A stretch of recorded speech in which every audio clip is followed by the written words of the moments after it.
আজ দুনিয়ায় যে অশান্তির দাউ দাউ করে আগুন জ্বলছে, এই যে চুরি ডাকাতি ছিনতাই রাহাজানি খুন খারাপি সাদাবাজি দখলদারি মহামারীর মতো আকার ধারণ করছে। এটা যদি আপনি বন্ধ করতে চান, আগামীর বাংলায় কোরআনের সুশাসন প্রতিষ্ঠার বিকল্প নেই। বিশ্বনবী মুহাম্মদ রাসূলুল্লাহ 10 বছর কোরআন দিয়ে দেশ চালিয়ে তিনি গোটা বিশ্ববাসীকে তা দেখিয়েছেন। সুবহানাল্লাহ বলতে পারেন না? ছোট্ট একটা উদাহরণ দিচ্ছি বোঝার জন্য। আম গাছ লাগিয়ে যদি আপনি প্রতিনিয়ত আম গাছের নিচে বসে আল্লাহর কাছে হাত তুলে দোয়া করেন, আল্লাহ তেঁতুল দাও, দেবে তো নাকি? তাহলে আপনি তেঁতুল খেতে যদি চান, তাহলে আপনাকে অবশ্যই তেঁতুল গাছ লাগাতে বলেন না কেন? তো দেশে যে অবস্থা শুরু হয়েছে, একদিকে দখলদারি, একদিকে সাদাবাজি, এটা বন্ধ করতে চাইলে কোন সাদাবাজকে আগামীর ক্ষমতায় বসালে বন্ধ হবে?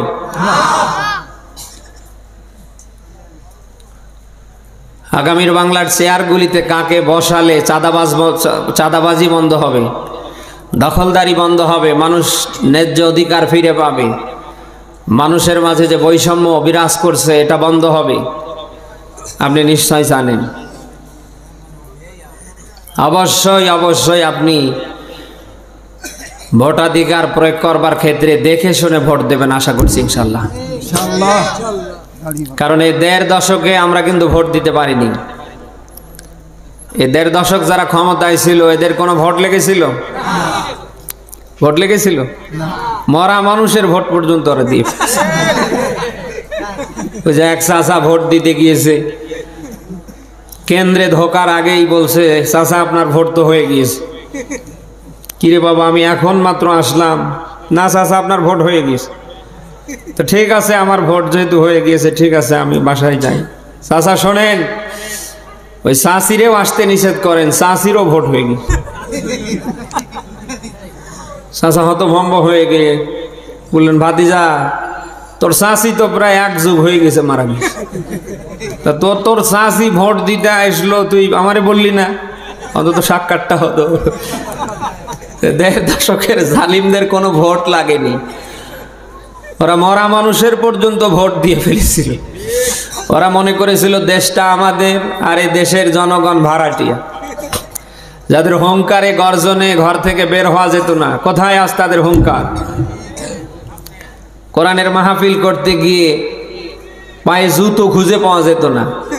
এই বলে ডিসি অফিস, এসপি অফিস, এই থানা, এই ইউনো, এমনকি এলাকার যে সেন্টু নেতা, ওরে দাড়ি পাল্লায় তুললে ওজন মাত্র 27 থেকে 28 কেজি। বলে না কেন? আপনার কোথায় গেলেন ভাই? আসেন, এখন আসেন। জনগণ মোসাফা করবার জন্য হাত বের করে রেখেছে। শয়তানরা এতদিন বলেছে আমরা পালাবো না, শেখের বেটি নাকি পালায় না। কোথায় গেল আপনাদের বড় বড় কথা? পালালেন কেন? দেশের জন্য আপনারা এত কিছু করলেন, সবশেষে আপনাদের খুঁজে পাওয়া যাচ্ছে না কেন? তার মানে এতদিন ওদের মুখে আমরা যা শুনেছি সব কি প্রতারণা না? বলে না কেন? এই 1.5 দশকের দেশটাতে ওরা কি রেখে গিয়েছে? আছে কিছু? আর কিছুদিন খাতি পাল্লি পরে এ দেশ ওরা অলরেডি ভারতের কাছে বিক্রি করে ফেলতো। এদেশ আর বাংলার মানচিত্রে থাকতো না, এটা হয়ে যেত ভারতের একটা অঙ্গরাজ্য। এজন্যই তো 2024 সালের 5ই আগস্টের পর থেকে ভারতের এখন পর্যন্ত মাথা ঠিক হয়নি। বলে না কেন? ডক্টর মোহাম্মদ ইউনূস এবং অন্তর্বর্তীকালীন সরকারের উপদেষ্টা মণ্ডলীকে সারা পৃথিবী সমর্থন দিলেও এই ভারত কিন্তু এখন পর্যন্ত মানতে পারেনি। এখনো কিন্তু সর্বাত্মক প্রচেষ্টা চালাচ্ছে যে কি করে আবারও এই দেশে হাসিনাকে প্রতিষ্ঠিত করা যায়। বলে না কেন? কারণ এতদিন হাসিনাকে অমূর্তি হিসাবে দাঁড় করে এদেশের 13টা বাদিয়ে ফেলেছে। এই 1.5 দশকে এত কিছু করবার পরে ওই শয়তান মহিলার এখন পর্যন্ত খাইশ মেটেনি। আপনারা দেখতে পাচ্ছেন না, মাঝে মাঝে অডিও কলে আর এ দেশের কিছু ইয়াতিম অসহায় যাদের বাপ নেই মা নেই, এই শয়তানগুলো আবার ওর ওই পালিয়ে যাবা নেত্রীর কথা শুনে দেশের ভাবমূর্তি নষ্ট করবার চেষ্টা করে। আরে ভাই, চেষ্টা করে লাভ কি? ঘর থেকে বের হবার সাথেই তো জুতো পেটা খাওয়া শুরু করছে। এই 1.5 দশকে এত কিছু করলেন, পালিয়ে যাবার পরেও আপনারা এখন পর্যন্ত মুখ বন্ধ করতে পারছেন না। দেশের জনগণ কি, দেশের 18 কোটি মানুষ কিন্তু ধৈর্যের অনেক পরিচয় দিয়েছে। এরা যদি একবার খেপে যায়, ইঁদুরের গর্ত সামনে খুঁজে পাবেন না। এই 1.5 দশকে কম চালাননি। যেভাবে আছেন অন্তত থাকেন, দেশের ভাবমূর্তি নষ্ট করবার চেষ্টা করবেন না, না হলে শেষ পরিণতি কিন্তু আপনার নেত্রীর মতো হবে। বলে না কেন? আপনার দেখেননি, দুপুরে রান্না করা খাবারটা পর্যন্ত খাতে পারল না। হে বেটি, এতদিন আমাদের বলেছে হে নাকি আমাদের খাইস। আমরা শেষ সময় দেখলাম যে জাতির সামনে এসে বলবে জনর এসে আর টিকতে পারলাম না, আমি আমার দিল্লিতে আমার স্বামীর বাড়িতে গেলাম। আমরা দেখলাম মুখ খুলে কথাটাও বলতে পারল না।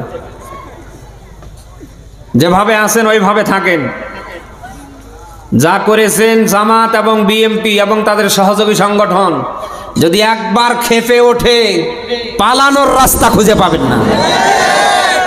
মানুষ কিন্তু ভুলেনি, যা করেছেন ভুলেনি। এই 1.5 দশকে এই জালিমরা যা করেছে, 2024 সালের 5ই আগস্টের পর থেকে আজ ফেব্রুয়ারির 14 তারিখ পর্যন্ত জামাত এবং বিএনপির অঙ্গ সংগঠনের লোকজন যারা আছে, ওরা যা করেছে তা দেখে দেখে যদি শুরু করত, বাংলাদেশের সন্ত্রাসী আওয়ামীর কোন সাঙ্গপাঙ্গকে খুঁজে পাওয়া যেত?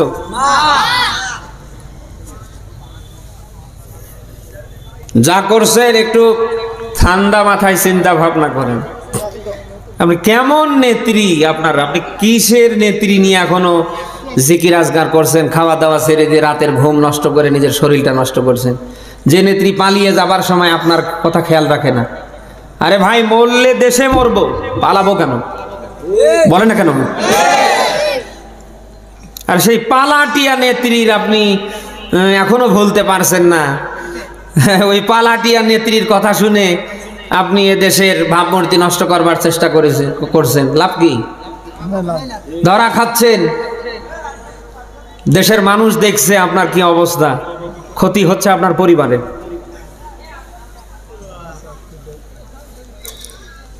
আশা করছি পালিয়ে যাওয়া নেত্রী নিয়ে আর সামনে কেউ আফসোস করবেন না। নিজের সরকায় তেল দিন, কি করে আগামীর এই দেশে মিলে মিশে সবাই মিলে এই দেশে বসবাস করা যায়। বলেন না কেন?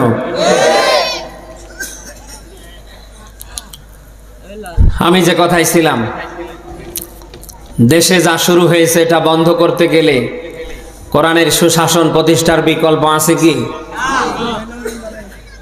আল্লাহ তাআলা যেন আগামীর এই বাংলাদেশে কোরআনের সুশাসন যারা প্রতিষ্ঠিত করতে চায়, আল্লাহ যেন আগামীর বাংলার রাষ্ট্র ক্ষমতায় আল্লাহ যেন তাদেরকে কবুল করে। সবাই বলি আমিন।